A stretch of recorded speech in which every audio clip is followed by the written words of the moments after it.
చంద్రబాబుకి జగన్మోహన్ రెడ్డి ఒక బహిరంగ లేఖ రాశారు. ఏదైతే వాళ్ళ పోరు విద్యార్థుల పక్షాన పోరు అన్నటువంటి కాన్సెప్ట్కి సంబంధించి అందులో చంద్రబాబు గారు పేద విద్యార్థుల్ని చదువులకు దూరం చేసి మీ కుట్రపై వైఎస్ఆర్సీపీ ఆధ్వర్యంలో ప్రజాస్వామ్యయుతంగా యువత పోరు ద్వారా గళమెత్తిన విద్యార్థులు వారి తల్లిదండ్రుల నిరుద్యోగులపై పోలీసులు దౌర్జన్యాలను తీవ్రంగా ఖండిస్తున్నాను. పలు చోట్ల పోలీసులతో ఈ కార్యక్రమాన్ని అడ్డుకోవాలని చూసిన వాటన్నిటిని అధిగమించి ఈ సంవత్సర కాలంగా మీ ప్రభుత్వం పెడుతున్న కష్టాలపై నిలదీశారు.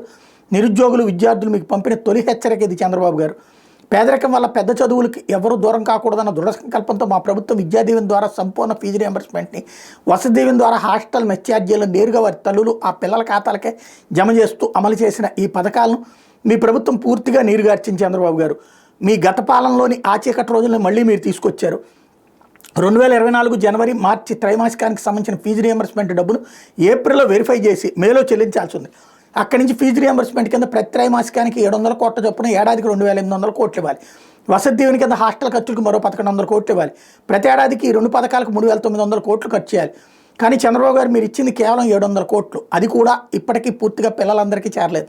అంటే గత ఏడాది పిల్లలకు బాకీ పెట్టిన 3200 కోట్లు, అదిగాక ఏడాది ఖర్చు చేయాల్సినటువంటి మరో 3900 కోట్లు, రెండు కలిపితే 7100 కోట్లు ఈ సంవత్సరం ఖర్చు పెట్టాలి. అయితే ఈ బడ్జెట్లో ప్రవేశపెట్టింది కేవలం 2600 కోట్లు మాత్రమే. దీని అర్థం పేద విద్యార్థుల చదువులు వారి బాధ్యత విషయంలో మీరు తప్పించుకుంటున్నట్టే కదా, ఆ పిల్లల జీవితాలను అంధకారంలోకి నెడుతున్నట్టే కదా, చదువుకుంటున్నటువంటి పిల్లలకు మీరు చేస్తున్న ద్రోహం కాదా?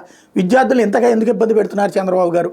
అధికారంలోకి వస్తే 20 లక్షల ఉద్యోగాలు లేదా అందాక నెలకు 3000 చొప్పున నిరుద్యోగ భృతి ఇస్తామన్నారు. ఉద్యోగాలు ఇవ్వడం లేదు కదా. వైఎస్ఆర్సీ ప్రభుత్వం ఇచ్చిన ఉద్యోగాలను ఊడపీకుతున్నారు. నిరుద్యోగ భృతి ఇవ్వాలంటే ప్రతి ఏటా 7200 కోట్లు ఖర్చు చేయాలి. కానీ గత ఏడాది బడ్జెట్లో ఒక్క పైసా కేటాయింపు లేదు. ఏడాదికి కూడా ఒక్క పైసా కేటాయించలేదు. ఈ 2 ఏళ్లలోనూ ప్రతి నిరుద్యోగికి 72,000 రూపాయలు చొప్పున బకాయి పడ్డారు.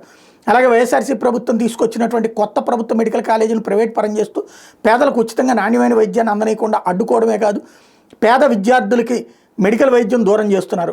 కొత్త ప్రభుత్వం వచ్చి ఏడాది కూడా కాకముందు మిమ్మల్ని ప్రశ్నిస్తూ నిరుద్యోగులు ఇంతమంది విద్యార్థులు తల్లిదండ్రులు రోడ్డు ఎక్కడ ఎప్పుడైనా చూసారా చంద్రబాబు గారు?